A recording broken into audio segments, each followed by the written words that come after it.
Okay, everybody, we're going to go ahead and get started. Thank you guys for being here. We have a real treat today with our speaker. This is Tropical Fruit Tuesdays. I'm Jeff Washulewski, Commercial Tropical Fruit Extension Agent. Our guest speaker today is Dr. Steve Sargent. He's a post-harvest specialist at University of Florida, IFAS. And speaking of University of Florida, IFAS, University of Florida has an extension office in all 67 counties. So all the little gray dots there. And we also have 12 research centers, including the Tropical Research Education Center, which is down all the way down there in Miami-Dade. And there we have a tropical fruit specialist, a tropical fruit entomologist, a plant pathologist, plant breeders coming on board soon. I just worked with the vegetable plant breeder with the vanilla in-service training today. So we have all that brain power over there, and we bring it to you guys through extension. And we have some brain power up in Gainesville too, and that's Dr. Sargent. Tropical Fruit Tuesdays, it is once a month. Next month is going to be planting tips. We're getting into the planting season. So planting tips and tricks, May 14th. And then June, you can't go wrong with the mango, June 25th. All the Tropical Fruit Tuesdays of the past, including the one there at the bottom, Plant Pathology, which we did last month, are all on YouTube. So if you go to YouTube and search Tropical Fruit Tuesdays, you'll find all of these different webinars. And you see there's a lot of ones on propagation, pruning, different tropical fruit, growing trees in containers, hurricanes, cold protection, and then we're going to put this one up too by the end of the week. So I do have a tropical fruit information page that you can find by searching Miami-Dade Extension Tropical Fruit, or you can scan this QR code and it will get you there. And there's tons of information there that you may be interested in, including pruning, propagation, where to buy fruit trees, where to buy fertilizer and pesticides, all kinds of information. It's geared towards commercial growers, but homeowners can use it as well. So our speaker is a professor and associate chair in the Department of Horticultural Sciences. He specializes in post-harvest. He's done a lot of work with tropical fruit. I've known him for many, many years, and it's always been talking about tropical fruit. He's fluent in Brazilian Portuguese, pretty cool. And also cool, he's a past president and honorary member of the Florida State Horticultural Society. So that's the end of my slides. So I'm going to turn this over to Dr. Sargent. And thank you so much for being here. And away we go. And guys, we'll have a chance to answer questions, ask questions at the end. Anytime you think of a question, you can put it in the chat and I'll read those out at the end. You will be on mute during the webinar. And here we go. Thanks, Jeff. How's that? Is that coming through okay? Yep. Great. Let's move this screen a little bit. Well, hello, everybody. It's really my pleasure to be here. I'm sorry I can't be there in person, but I guess this is entirely virtual anyway, right? So we're all on the same page, literally. Jeff asked me to talk about how we can really maintain quality of tropical fruits, which will be my focus today. I know we grow a lot of tropical and other veggies in, of course, Miami-Dade County, but we'll focus primarily on fruits today, particularly what do we do when we get them home, whether we're growing them in the backyard, whether we just bought them at the store or a local market. What do we do to maintain that quality? So that's what we're going to try to focus on today. So first of all, there are going to be two topic areas. Why are these fruits so perishable? And then some practical steps that we can do to maintain the quality, because that's really what we're doing, is we're maintaining that quality that we have at harvest as long as we need to, whether we're wanting it for a meal this week, whether we're wanting to ship it or sell it at a local market or ship it to a distant location. But we'll focus on local community. I just wanted to show this quick picture here to show where all of the myriad of Florida crops are shipped to. So this is a little out of focus. I just screenshotted it off of the Florida Department of Agriculture and Consumer Services website. Across the bottom, it shows the commodities, red, tomato, so purple is grapefruit, cattle, peppers, strawberries, dairy, oranges, and nursery. So you can kind of see where all of these crops are shipped. And for example, here you can see this green is nursery greenhouse, 26 to 30 day time going through the Panama Canal to get to, let's say, Japan. Whereas we have other shorter routes here from primarily a lot on the East Coast, but we do ship a significant amount of crop to the West Coast and even into Western Canada, and quite a bit to Europe, again, depending on the crops. So local markets, as you know, you may have your own, are really growing in popularity. Here in Gainesville, we used to have just one market that was way up on the north side of town, and now there are at least 4 markets around town on different days of the week. Why? Consumers are looking for crops that they see are higher in quality. They were picked maybe this morning or yesterday. Also, we're supporting local growers and businesses, not only the farmers markets, but also restaurants and supermarkets. And we have here certain chefs that will advertise locally that they're locally sourcing product for their salads, etc. This is a picture. Jim Fletcher here, he's a retired agent now, and Suzanne Stapleton was a county agent in Madison County. And they're with a local grower who, if anybody might recognize this dilapidated building as a tobacco drying barn, you're right. So obviously this industry was dead. And what they were doing was working with this grower to help him transform from being a tobacco grower to growing vegetables in this case. And they were growing, you can see the zucchini sticking out of that handhole there in that box.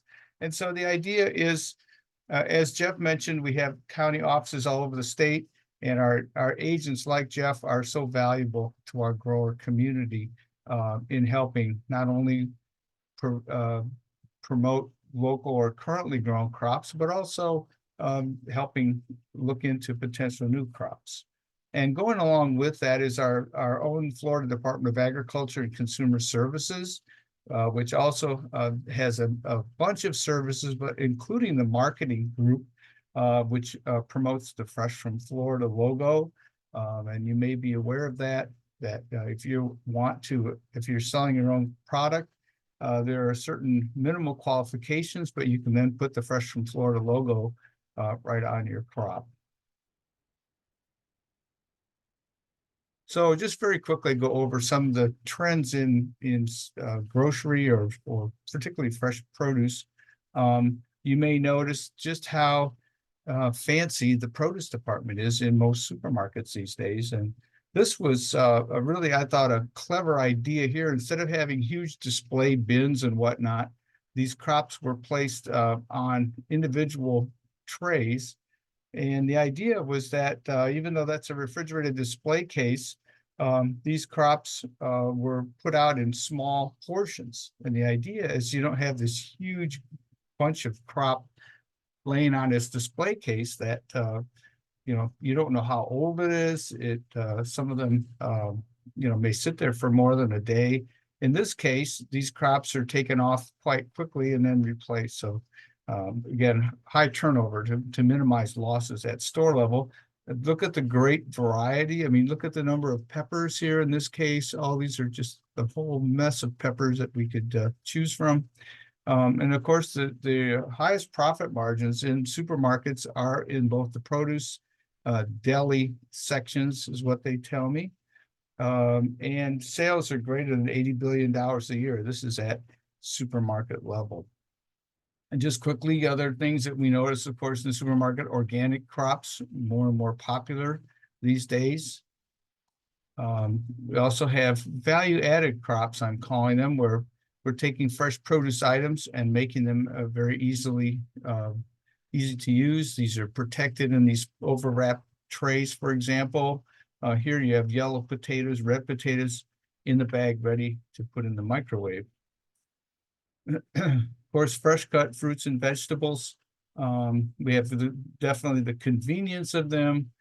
We also have the ability, they do, to cross market. So walking through the aisle, kids may see these bags and say, hey, I want Mickey, and here it is, you know, a good, ready to eat piece of fruit. So also food safety and security, in particular, fresh cut items. They're advertised as being triple washed, ready to eat even fresh. So one thing I want to just, as we continue, is remind us that fresh produce is indeed fresh. It's alive. As a result, it's respiring like we do. It takes up oxygen, releases carbon dioxide. It produces heat as a byproduct of the respiration process, but also they lose moisture. Of course, they can get sick and even die. And so as we go through, this is the principle that we want to remember, is that we're dealing with a fresh crop that's alive like we are. And if we look at how produce goes through, let's say, the produce value chain, the post-harvest chain, however you want to call it, here we have the product coming out of the field, and it goes through a series of handling steps. Here, these are related more, let's say, potentially to grains as well as fresh fruits and vegetables. But we have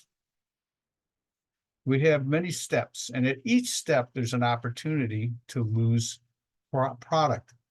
And so we see this statistic here that losses from the field to consumer range anywhere from 10 to up to 80%. So can you imagine of 100 pounds of mangoes that are harvested, anywhere from 10 to 80 pounds could be lost in that post-harvest chain, depending on the crop, but also depending on how carefully it was being handled. And so the things like here, for example, bruising, breakage, etc., we'll talk about briefly. The different things that can happen during storing, packaging process. If it's a processed product, it's peeled, etc., then it's marketed, so it has to be transported to the final point of sale, and then here's what's left. So I wanted to distinguish between food loss and food waste. Technically, they are different. So food loss occurs during transportation, so distribution. So from harvest on, let's say we're harvesting lychees, and as we bring them back, we sort through them. Whatever's in the cull pile, or you have maybe a number 1, number 2 pile, and then maybe an inedible pile.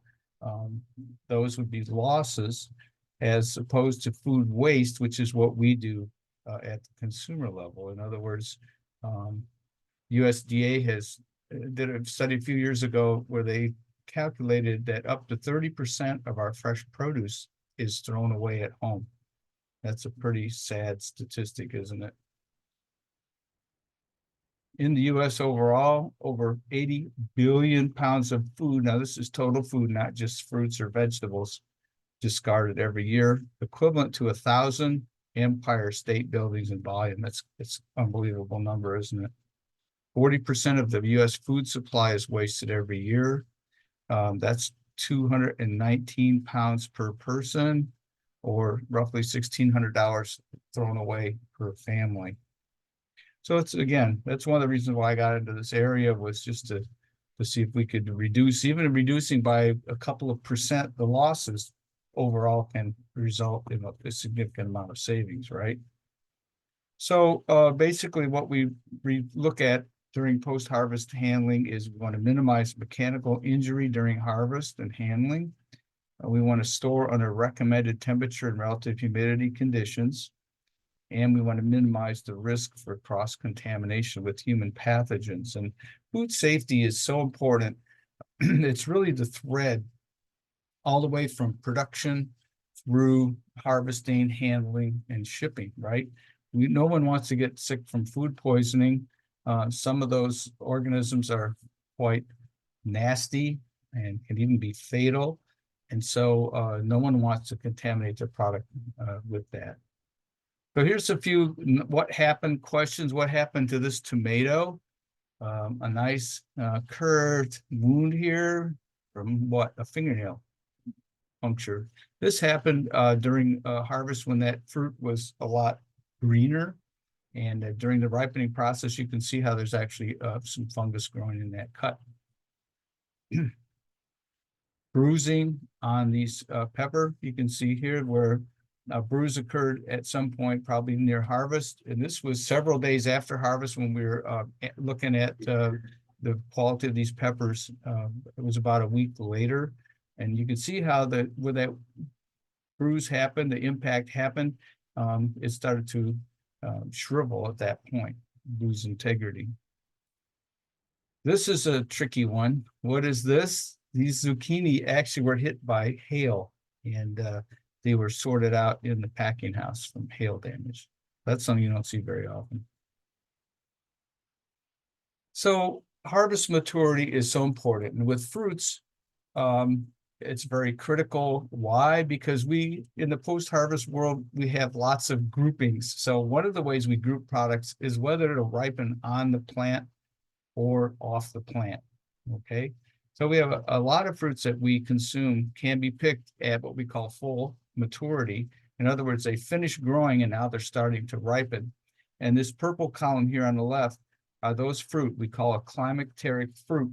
What that means is that respiration rate that the fruit has, as that fruit grows and completes the growth phase, the respiration rate decreases. And then when it enters into this ripening phase, that respiration rate suddenly boosts up. And what that does is that increased respiration, that increased activity is what provides the energy to ripen that fruit. So we go down this list of all these familiar fruits.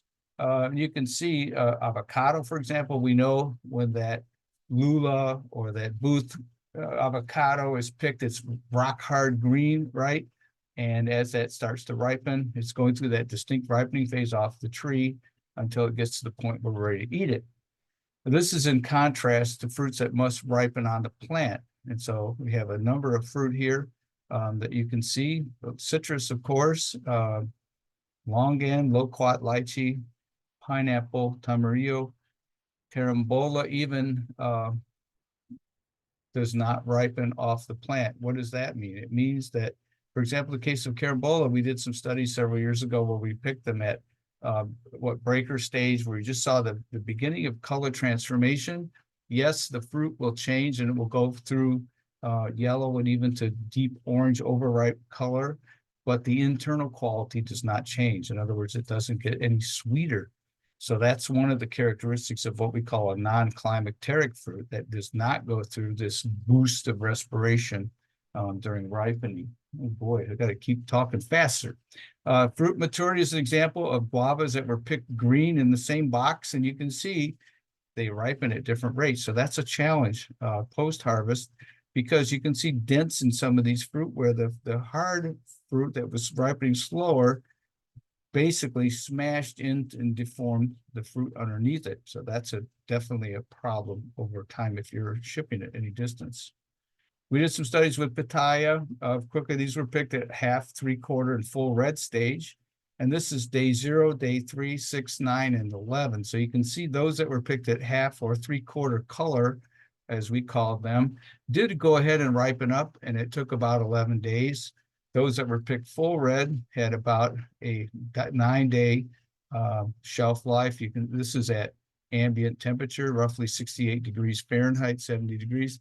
You can see some decay on this one fruit here. So again, harvest maturity is important.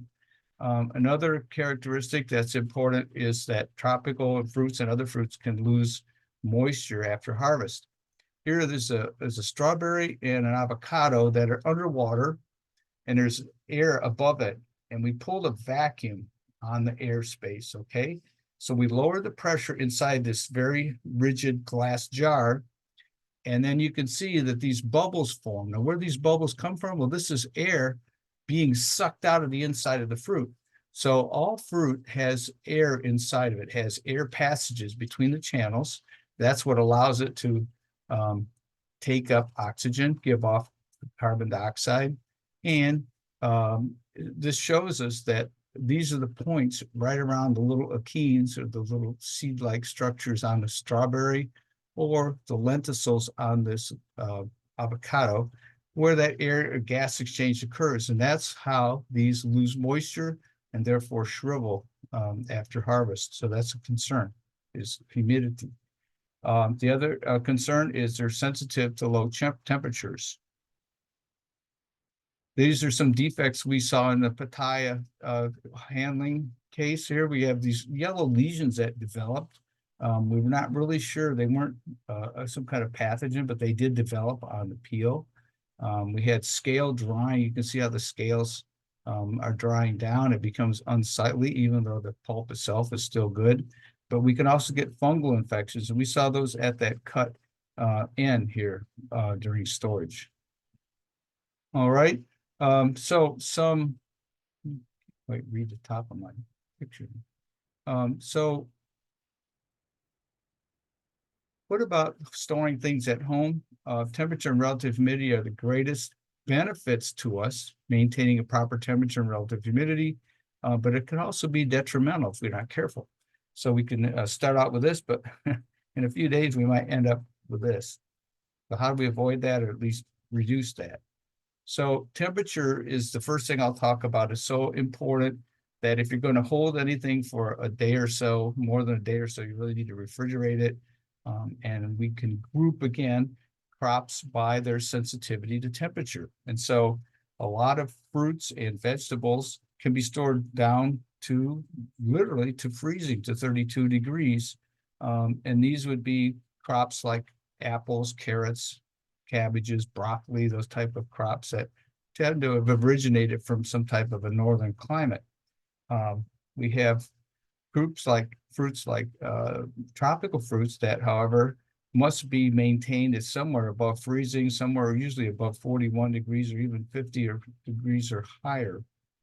If we're going to ripen a fruit, which we'll talk about today, we want to ripen it somewhere between around 70 degrees-ish, our ideal ripening temperatures. And then any higher, when we get up above 95 degrees, we're starting to get into an area where we are going to damage that fruit because the temperature is too high. Example of broccoli. So these broccoli were stored for 7 days at these temperatures from 32 to 68 degrees. And you can see how important temperature was in maintaining the integrity of the broccoli. Even at 50 degrees, it looks okay, but if you were to touch it, it'd be very soft in these florets. All right. Water losses, as I mentioned, in the refrigerator at home. So I mentioned that how important it is to store under refrigerated conditions. However, our typical fridge is around 40 degrees Fahrenheit with a low relative humidity, roughly 50%. It could be even lower. A good way to see that is to lay something on an open plate, like a slice of bread, leave it there for a couple hours and come back, and that bread will already be feeling drier because that humidity is so low, it just literally sucks the humidity out of these products. So for example, carrots, if you buy carrots with tops on them, these tops are continuing to transpire. They're continuing to move moisture out of the root. And as a result, these carrots are going to last a lot shorter than carrots that would have been trimmed, first of all, and cooled, but also inside of some kind of a plastic container to minimize water loss. Fresh cut salads are also in specially prepared bags. They're actually multi-layer bags that protect and keep that product as long as possible, as long as it's kept in the refrigerator. However, other crops in the refrigerator don't do too well. And these are some nice pictures of avocados that Dr. Breck, my colleague, let me borrow. You can see not only the dark areas on the outside, but you see these rings that kind of start to develop inside as that tissue literally begins to die because of that cooler temperature. And these are being stored at only about 48 degrees. So it shows you just how sensitive crops can be. Mangoes, this is again chilling injury. They were stored for 2 weeks at 3 degrees C. That's about 39 degrees Fahrenheit, 38 degrees Fahrenheit, and then transferred to room temperature for 4 days to give them opportunity to ripen. And they did not ripen. You can see that they have pitting, off color, and certainly the flesh, the pulp would be terrible quality. Basil is one of our most sensitive herb crops, and below 50 degrees, you're going to see black areas, again, necrotic or dead tissue developing because of that chilling temperature. So the fridge can be our friend, it can be our enemy, right? So how do we minimize or maximize rather the benefit from the fridge? Well, one way to do that is to use a container, a closed container that's going to seal the product in it, and it's going to then therefore allow the humidity from the product to accumulate inside that closed container. And you know, there are all kinds of snap lid containers that you can put product in. You buy things in plastic bags, you put them in the produce department bag, put that in the fridge. That's a good way to keep humidity up for a short period of time.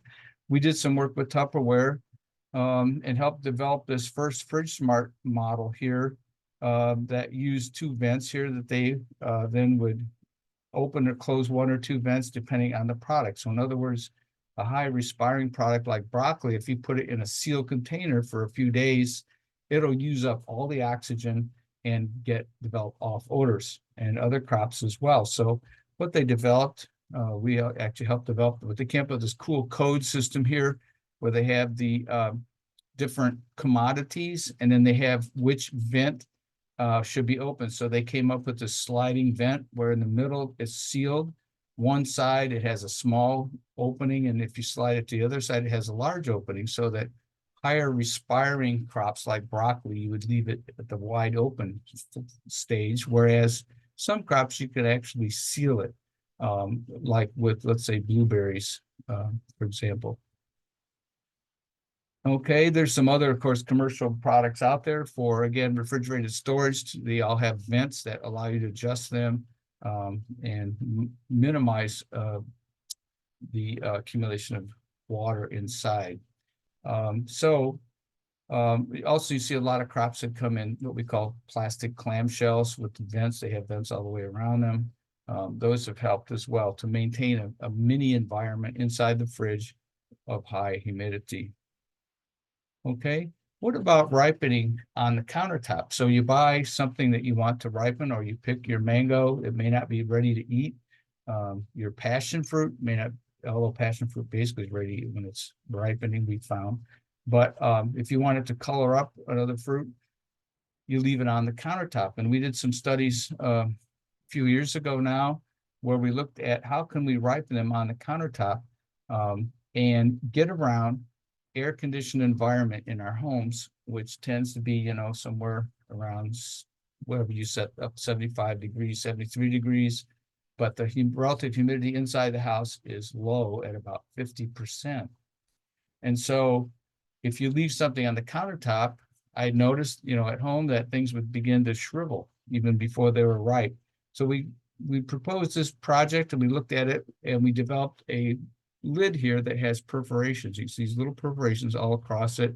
We would put different crops inside, seal it up, and measure how fast they ripen. And this is a great example of peaches that were ripened inside that vented container versus those that were outside at a 50% relative humidity, okay, versus 90%. And look at the difference. This is after 4 days at 70 degrees Fahrenheit, okay? So typical, it's a little bit cooler probably than you might air condition your home, some people not. But the point is that that differential of 40% relative humidity really made a difference. Both of these groups ripened up, but these were not shriveled, and these were. Here's some cashew apples here. This is in a supermarket in Brazil, but I thought it was a cool picture showing just an overwrap of a tropical Again, why? To minimize moisture loss during shipping, but also it's holding those fruit in a tray. If they're careful, it'll also keep them from jostling around.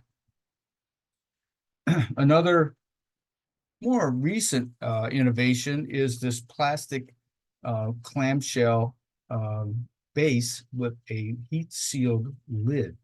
Okay, and if you look carefully, you can see some perforations about a 1/4 inch or a little more all through the top. So what that does again is it allows these, in this case, tomatoes to continue ripening by maintaining a higher relative humidity. That also helps preserve the color of the stems. You notice that over time the stems tend to dry down, right? And so under these conditions, the stems will stay greener, fresher, longer.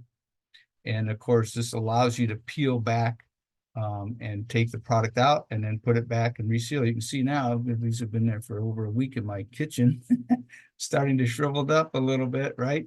So again, this is a way to try to extend the shelf life of the product. Lastly, I mentioned food safety, just very quickly. Unsafe, now these are all foods cause an estimated 48 million people to be sick a year, 128,000 people hospitalized, and 3,000 people die from some type of food poisoning. It's from all walks of life, but typically the most at risk are elderly, young children, pregnant women and their fetuses, or people with immunocompromised systems.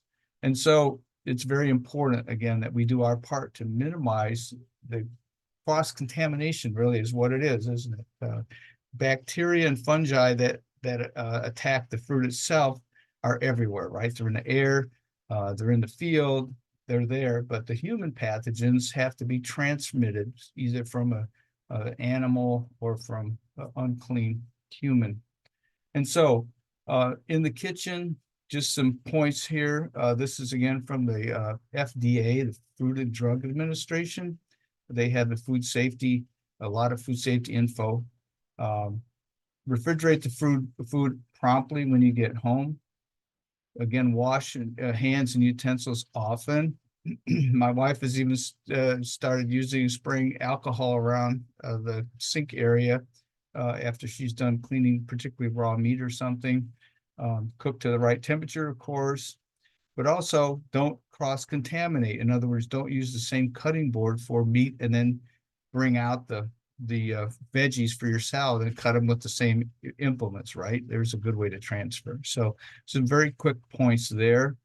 And so I've kind of rushed through these things. We'll have time for question and answer, but again, we've tried to touch on why fresh fruits, particularly tropical fruits, are so perishable, and some practical steps that we can take to minimize losses, reduce losses. Okay. With that, Jeff, we are welcome for any questions or comments.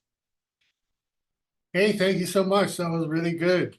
You As want I me knew to it would be. leave the screen shared or stop sharing? Yeah, stop sharing, I guess. And if anybody has questions, you can put them in the chat and we'll look at those.